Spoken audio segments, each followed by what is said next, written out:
It's Monday. It's Monday. What you gonna do? It's Monday. The day after Sunday? Okay, yeah. Anyway, how we feeling out there? How we feeling? I hope we feeling good.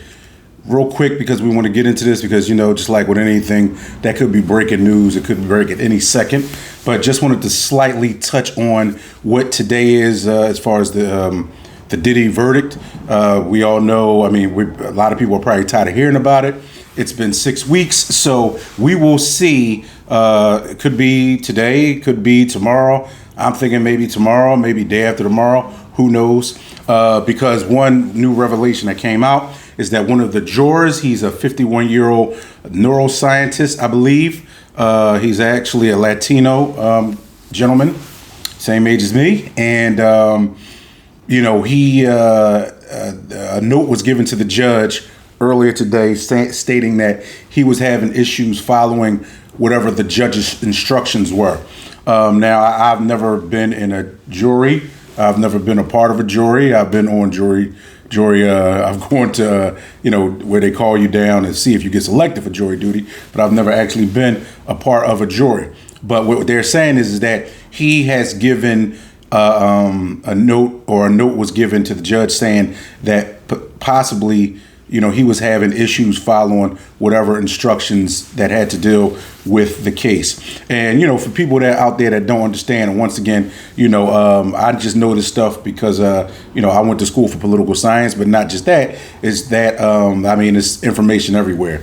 So, you know, because it's a juror trial, they have to have a unanimous decision. Everyone has to go the same way, as opposed to a hung jury, where a hung jury would be if, you know, they can't come to a conclusion and they cannot reach a unanimous decision on whatever charges. Because remember, there's several different charges that are being presented here. So out of these charges, the jurors have to, you know, make decisions on several different charges. That's why last week, I believe they kind of, I don't want to say dumbed down some of the charges, but asked for some differences as far as the way the charges were being presented.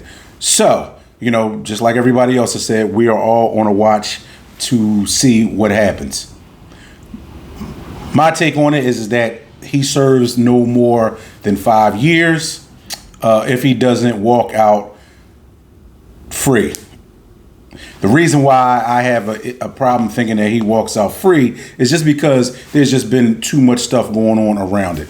It would be a hard sell ultimately to, after everything that's going on, 6 weeks of taxpayers' money, an entire raid and everything that I think was just blown out of proportion. I also feel that, you know, because of him not being a murderer, him not being a pedophile or rapist, he should have been granted bail.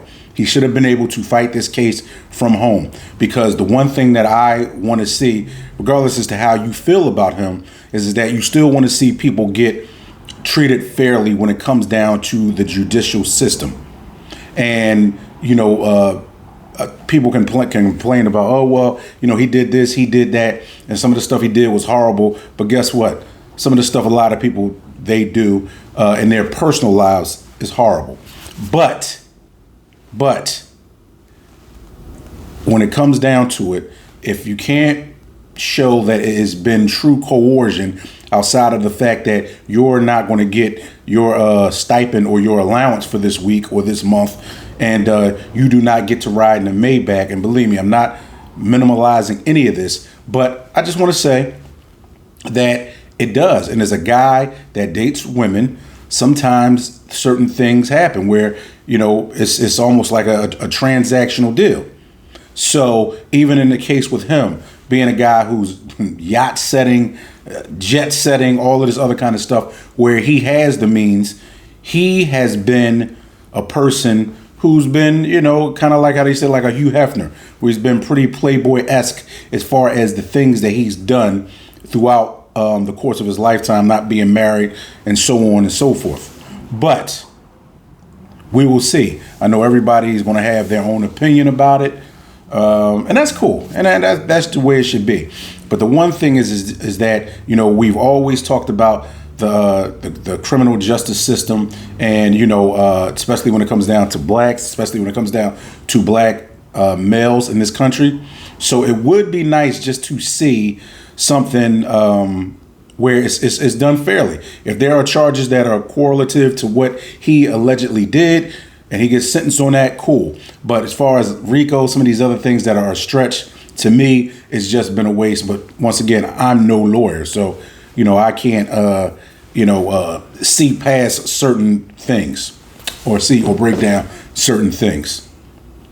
But I will say, I can remember back in the 90s with the OJ trial, and the reason why, and believe me, most black people do feel like OJ may have done it or had something to do with it, right? But the reason that people that were black were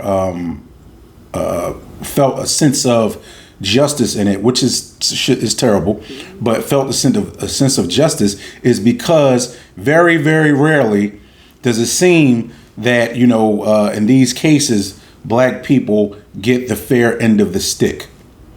And that's the only thing I'm saying about anything with criminal justice. If the guy has not been proven to be a bloody murderer or a rapist or a pedophile, which are the dregs of our society, if he hasn't proven to be that, then I think that you have to judge a person accordingly and fairly, and not go off on what you think a person is. Even for me, watching the media coverage of it with the different networks, there is a highly slanted, in my estimation, opinion shifted towards Diddy's this horrible person that needs to go to jail for the rest of his life. Me personally, I don't believe that. Not just because I grew up on his music, although he's only about 4 years older than me. Not because he went to an HBCU like me. None of that stuff. It's the fact that you want to see if somebody did something totally wrong. If somebody did something that's that egregious, then they need to be held accountable for it. But that's also what you need to prosecute on. Just imagine if it were you or me. Would you want to go to jail? Would you want to be held liable for something that was for the most part consensual? A lot of things can be looked at as unlawful, but would you want to be held under those same types of standards? So the only thing I say about any of this is that treat people fair, treat people good. Now, I know the criminal justice system isn't about treating people good, but you can at least treat people fair. And to me, this has been a railroad from the beginning, because he has, in my estimation, not done anything to the level, and because I've heard people say before, well, he's rich to the point where he could, go out and start influencing people. You don't think that he's rich enough to influence people from the inside? There is this certain thing called attorney-client privilege. So you don't think that if there were certain messages that needed to get to people, he couldn't do that from the inside also? And I just think that even with the information that they've presented, it is a reach. There is nothing from everything I've seen, from some of the court documents that I've looked over, which are minimal. It seems like a bunch of people who are upset that they are no longer on the payroll, and people who were involved in toxic relationships with someone, which doesn't make any of it right. But does it go to this level where you put somebody in jail, you hold them for 10, 11 months, and even during the trial, after a guy tries to put up $50, $60 million? That's why a lot of times when Kanye did talk about that, he has this line. And I even said this after Trump won, and a few buddies of mine were a little upset with me. But, if he has this line, and for that paper, look how far we'll stoop. Even though you got a Benz, you still just an N-word in a coupe. So, and believe me, a lot of black people, especially black men, feel like that. But hey, who knows? Who knows what'll happen? By the time I'm finished doing this, right now we're at about 4:30 p.m. Eastern time on the East Coast. So who knows? It could already be a verdict by the time I finish this, and then I'll just put it up. Then we may have to scrap this video. But if not, you tell me what you think. Say in the comments, and maybe we'll find out within a day or tomorrow. I think that if he is found guilty, it'll be 5 years or less. But let me know what you think. But remember, until next time, live life. Don't let life live you.